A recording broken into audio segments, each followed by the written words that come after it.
yun o.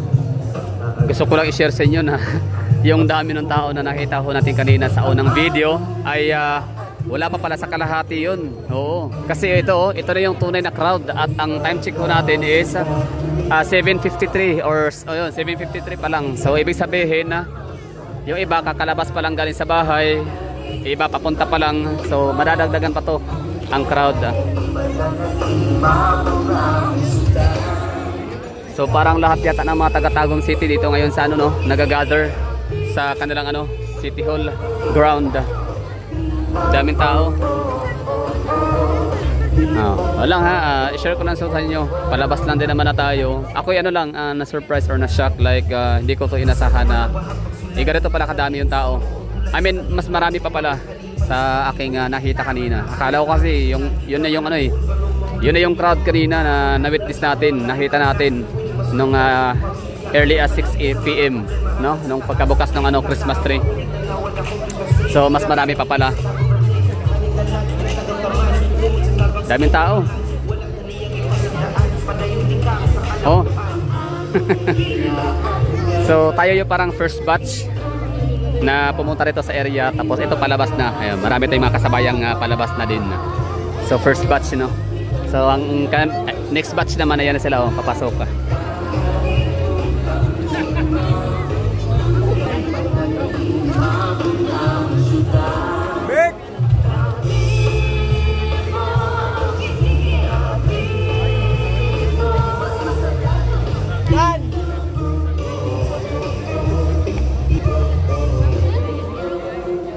Diba? Daming tao. So, well, hindi naman natin masasabing delikado rin siya sa stampede, although sana i-consider din ng alam ko naman kinonsider na rin yun ng City Hall of Tagum. Siyempre mayaman na billionaire city ka, tapos wala ka man lang sapat na pera para or budget para allotment, no, para sa security, di ba? Hindi lang naman siguro puro papaganda, papugi, pa-aesthetic ang Tagum City, maging sa din naman siguro safety and security. So siguro meron na silang mga naka-ready na na pang-respond just in case ba sa mga tinatawag nating mga hindi inaasahang insidente. So yan, na-anticipate na nila yan, panigurado tayo diyan. Di ba? So kung mahirap lang na syudad to, so limited yung kanilang resources. So baka titipirin nila maging sa tao, sa kailangan mga manpower, tauhan, sa kailangan workforce, no. So hindi na sila, imbes na magbabayad pa sila para sa security, so hindi na lang, no, kasi nga kulang nga sila sa pera. Kumbaga limited lang yung resources nila. So hindi naman siguro ganun. Kita naman natin napakagara ni Tagum City. So okay lang yan, no. Tsaka open space ang lugar, hindi siya kulong, hindi siya closed like sarado na just in case na magkaroon ng stampede, just in case lang na punod, no. So maraming mapupuntahan na exits ang mga taong nandito sa crowd or yung crowds, no. Marami silang madadaan ng exits area. Meron basta anywhere, somewhere pwede kang tumakas away from the danger, di ba? Kung magkakaroon man ng hindi magandang ganap. Anyway, so yun lang. Daming tao. So yun lang. Bali hindi naman siguro to magkakaroon ng or delikado para sa stampede. Kasi kita nyo kasi talaga sa crowd, I mean sa area, sa location natin, di ba? Open field, open spaces, so karamihan na. Tapos yung security setup nila dito is kalat, parang nagpapakalat lang sila ng mga security personnel. Yun na nga, meron tayong nakitang mga naka-uniform na pang BFP, mga taga security. Kung sa Davao is PSSOO or Public Safety Service Officer. So sila dito is CSU pala, CSU, no? Parang civil security unit, I don't know. Pero ang CSU parang parang sa provincial, parang yun din ang nakita kong mga uniforme sa Panabo City. CSU din ang tawag doon sa mga nagro-roving sa mga lugar. Para silang kung sa Davao City, Police Auxiliary, Police Auxiliary, no. So dito naman ay CSU. So sa Davao City meron kaming ano, PSSO, yun na nga, yung public safety officer. And dito naman sa Tagum or Davao del Norte is CSU. Tsaka meron din kaming ano pala, yun, police auxiliary nga. So dito CSU pala nakita ho natin. Siyempre may mga police din siguro. Tsaka yun, no, pinasama nila yung ano, grupo ng BFP. Ayan, medyo maluwag na to dito na area. Yan lang, no? So sinama ko lang yung palabas para makita ho ninyo na ito, anong oras? Early as 7:58. Mga pala, last year or last 2 years ago, nakapunta rin ako dito sa lugar na to kasi nanood nga ako, no, at dinag ko din yung ano, yung kanilang Christmas tree. Pero hindi yun sa opening. Maraming tao pa rin yun, no. So ibig sabihin hanggang sa matapos itong Pasko or New Year, no, asahan talaga natin na itong Tagum City, itong lugar na to dito is dudumugin, dadagsain talaga to ng maraming tao as long as andyan present yung Christmas tree. Kasi venue siya para ano, pwedeng mamasyal, tatambay, di ba? Dadalhin yung pamilya lahat, no? Pamilya, buong kamag-anakan. So pwedeng pupunta dito para yun, kakain, no? Sa labas, picture taking. So asahan natin yan hanggang ano, kasi dati nga nakapunta ako dito parang ano na yan late, no? It's better late than never yun yung huli kong punta dito. So expected, kasi hindi naman lahat pwedeng pumunta ng isahan sabay-sabay, no? Kasi yung iba walang oras, ibig ko sabihin na wala pa sa Davao, nasa ibang lugar pa, di ba? O yung iba busy, di ba? Kasi Biyernes. So, iba bukas asahan lalong ano, mas lalong dadami yung tao dito bukas. Kasi Sabado, lalo na sa Linggo, family day. After magsimba, dito sila kakain, di ba? So yung ito batch 3 na to, huge wave is approaching. Dami nila, Ang layo na ng nilakad natin. Pero yung mga tao na papasok, walang hinto, walang putol, walang tigil.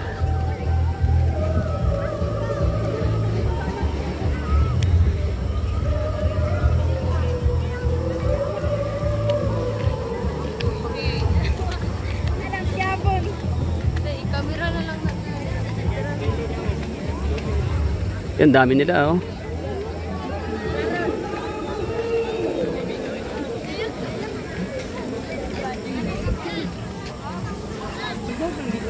Yung mga sikat pala na mga personality na nanggagaling sa Davao del Norte / Davao de Oro, itong si Maris Racal, sino pa, si Angela Resposposa, I don't know kung may mga nakarecognize sa inyo, pero siya yung bata na sumali sa Tawag ng Tanghalan sa Showtime, tapos pina-audition sa PBB at nakapasok, no? Naging parte siya ng Big 4 yata sa PBB. Tapos sino pa? Si Cassandra Ponte, yung sa Pinoy Big Brother, taga ano din yun, Asuncion, Davao de Oro. Sino pa? Si Steven Silva. Maaaring hindi niya siya kilala kasi hindi naman kasi talaga siya sumikat, no, bilang isang artista. Big winner siya, no? Siya yung survivor ng Starstruck. So Steven Silva is siya, no? Although hindi man talaga siya nakatira sa Tagum City, pero dito nang galing yung kanyang mga ancestors, no, yung lolo't lola niya, Tagum City. Sa may La Filipina, hindi, sa may Mirafuentes, no, Tagum City.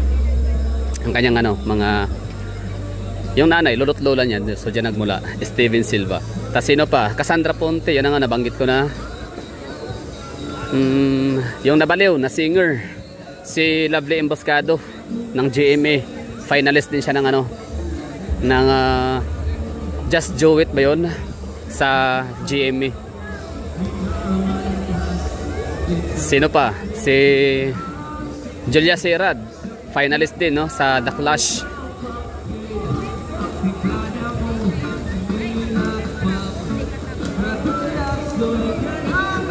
Basta magagaling itong Tagum City. Meron talaga tong halos weekly sila. Meron silang pa-event dito dati nung ako'y nasa Tagum pa. Weekly sila meron pa-event no na contest, paligsahan ng pagalingan mag-gitar, gitara, vocalist, gano'n, no? Basta festival, City of Festivals ang Tagum City.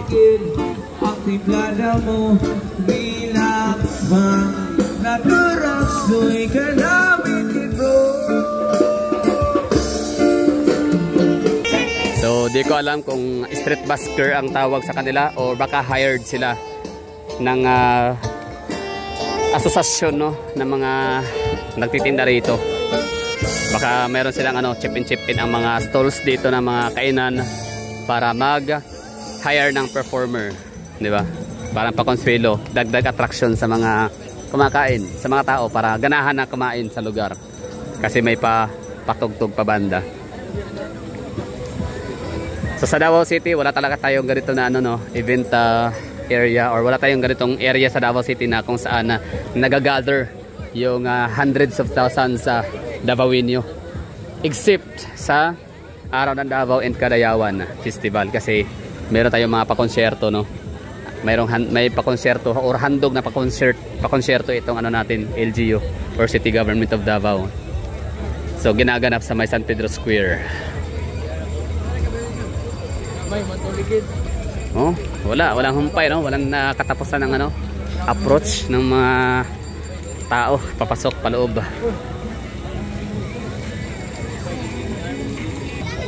So ito na, no? Exit area na tayo pero dami pa rin tao. Galing. So solid yung gastos, no? Solid yung budget na ipinondo dito ng City Government of the Tagum, kasi mga tao, di ba? Hundreds of thousands sa Pilipino, no? Ang nag-i-enjoy sa lugar. Sa kailangan handog na Papasko Fiesta o matawag dyan sa kanila.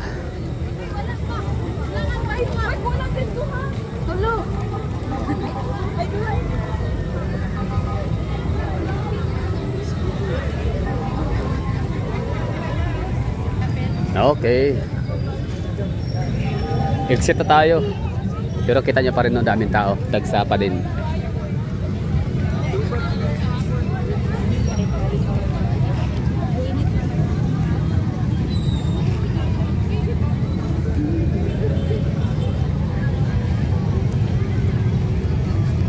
Wala na. Dati last year or last 2 years, so di ako sure kung anong eksaktong taon, kung last year ba o last 2 years ago, since daming ganap din natin sa buhay, kaya hindi natin masyadong natanda, no. Ang ginawa ko rin nung araw ay imbis na sumakay palabas papuntang highway, naglakad na lang, kasi nga wala, di naman hindi na makausad yung mga sasakyan, sobrang ipit, traffic congested.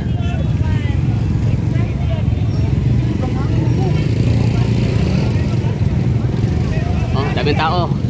Kalsada na to, ha. Labas na to. Highway.